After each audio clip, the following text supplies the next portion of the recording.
Bannon. On our way to the event.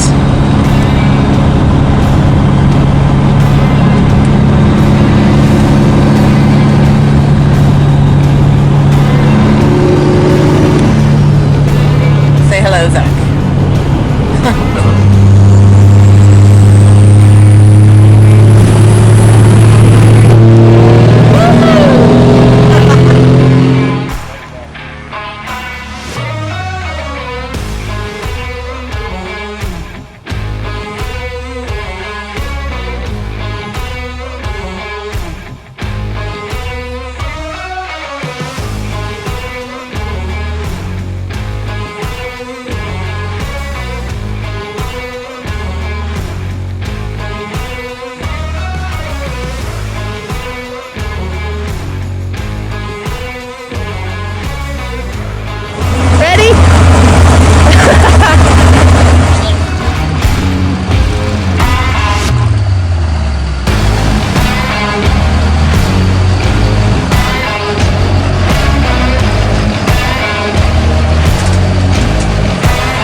At Eaton, Ohio, in our 2526 class, I was fortunate enough to come in third place in a class of, I think, about 16 really good trucks. Really pleased. It didn't go exactly as I planned it to.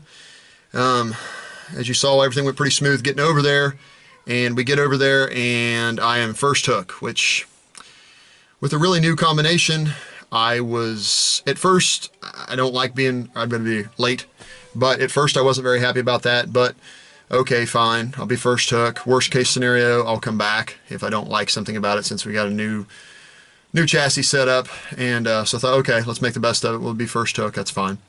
And so then they had the driver's meeting, and I didn't realize around homeward pull, if you're first hook and you turn it down, you come back last. And so I thought, 16-ish trucks, 15, 16, 17, somewhere in there, have plenty of time to cool off, and if I don't like the pass, make some changes, whatever, go back across the scales, make another pass. But then the driver's meeting, they said, if you drop, you're coming back 6th, which I guess is what they do over there. Maybe it's common to some other people, but as the first I'd heard of that. And so that kind of got in my head a little bit. But I thought, well, you know, we're going to give it a heck, see what happens. And so we get up there, and I had to wait in line a long time because they had decided to let an exhibition run ahead of me. The guy had motioned me up and sit there and let it idle, which is my fault. I should have shut the truck off. And then they had a class running in the other lane because they were running 2 tracks. And they finished that class, so they ran like 2 or 3 passes. And so I would sit there like a rookie, let the thing idle the whole time and kind of load up on fuel. And so I cleaned it out a little bit coming to the line, but it was a little slow to come up on boost out of the hole, as the pass might show. But brought it about $5,000, loaded it, come off the clutch. Everything felt really good going down the track, good speed. Went right down where I wanted to, looked at the track, made my decision. And on the big end, it felt like I've had gears break before. And I mean, you get an RPM spike and then click, click, click, and it shears the teeth off and you're done. And that's kind of, it had that feel, but when it clicked, whenever I didn't hear a noise, but I saw a big RPM spike and I was reaching for the clutch and then it lurched back forward again. And I thought, what on earth was that? And of course, I'm first hook, and so the guy said, "You gonna take it?" And I said, "Yeah, I think I better," because at that point I didn't know if it broke rear end, broke an axle, something in the transfer case. I didn't know. So I told him I'd take it, you know, thumbs up, and he said, "Is it broke?" And I said, I'm not sure."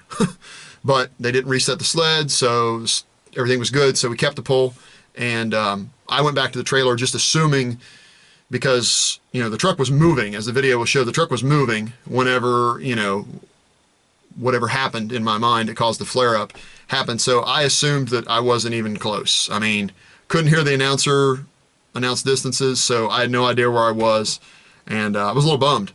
I thought, you know, I come all this way, and, you know, unfortunately, that's how it goes, but didn't lay down a good pass, you know, whatever. So loaded, we eased over through the pits, no noise in the rear end. Did a test launch out in the pits, spun all 4 tires because I thought maybe it broke an axle. And thought, if it's something in the transfer case, surely it would have just be all or nothing, you know. And took the back cover off on the gears, looked in there, gears looked beautiful. You know, it was the first pass on the gears. Just could not come up with anything wrong with the truck. And then it dawned on me. It spun the wheel inside the back tire. Because my buddy that was watching said, "I swear to you, the back tires quit turning," at least on the side he saw. And my dad looked at the tracks, and that's what it looked like. You know, it didn't really spin out per se. And I said, that's it.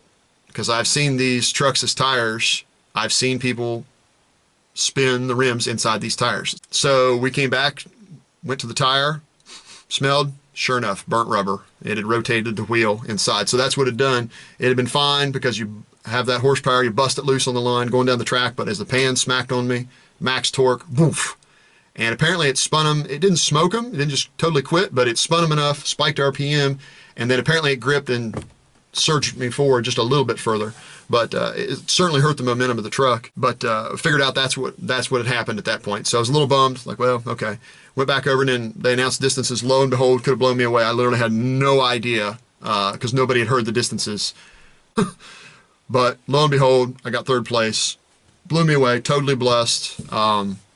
Truck did its job. Those tires were mounted up in January. It's April, so 3 months. But, you know, they were mounted up and some GUI was used. Probably should have mounted them dry. So now anyway, we're looking into possibly some bead locks. We're going to check and see if those tires are wasted or not. I think they're going to be okay, but if whatever I do next time, if they spin again, then they probably will be junk. And then I've got a really expensive set of junk tires. So that's the takeaway from the weekend, is we need to do some work on that. But other than that, thank Angry Farmer, thank everybody that helped put that pole on. What an awesome event they'd end up having, especially when this was an event that was supposed to be indoors and then moved outdoors. I think they could have something really big, really awesome there for the future. So thanks to my wife, thanks to my dad, as always, Richardson Diesel. I had a lot of help from a lot of people. I am blessed, extremely blessed. We're really excited moving forward. We're going to go to some pulls now. That was a 2.5, 2.6 class. We got some pulls coming forward that are 2.6 smoothbore, so we're going to have a different turbocharger to try out, and hopefully some different back wheels. So anyway, that's just kind of a day in the life. Yeah, there's a lot that goes into this. It's, you know, that's the 10 seconds of glory or sadness.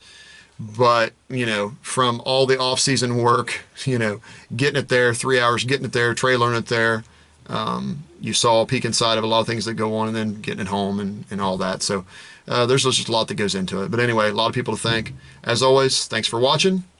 Like, subscribe, share. A lot more videos coming, more stuff on this truck, as well as just other pulls. We're going to be trying to hit, you know, we didn't get to do much in 2020, so we're going to try to hit as many as we can in 2021. And we're going to take you guys along with it and video as much as we possibly can. So, as always, thanks for watching.